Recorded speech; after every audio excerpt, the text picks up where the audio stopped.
প্রতিটি সূর্যোদয় আমাদের একটি নতুন সুযোগের কথা মনে করিয়ে দেয়। একবার এক গ্রামে এক বৃদ্ধ থাকতেন।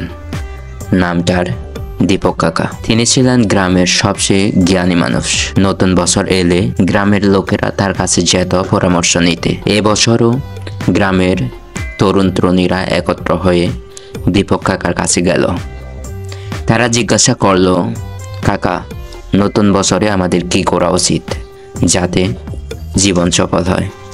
কাকা মুচকি হেসে বললেন, তোমরা কি জানো, প্রতিটি মানুষ নিজের জীবনের একটি বই লেখে।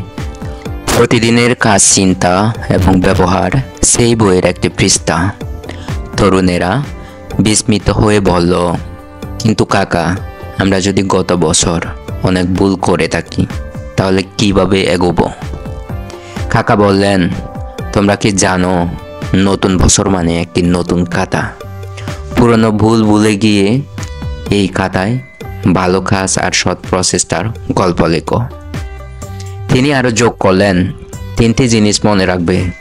প্রতিদিন সকালে একটি লক্ষ্য ঠিক করবে।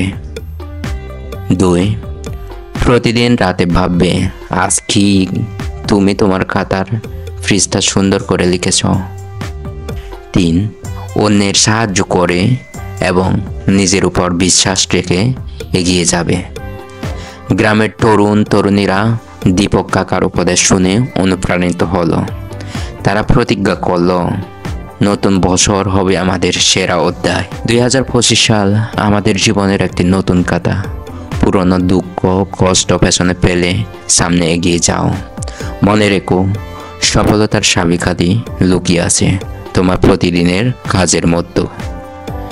নতুন বছরকে স্বাগত জানাই নতুন আশা, নতুন শক্তি এবং নতুন স্বপ্ন নিয়ে।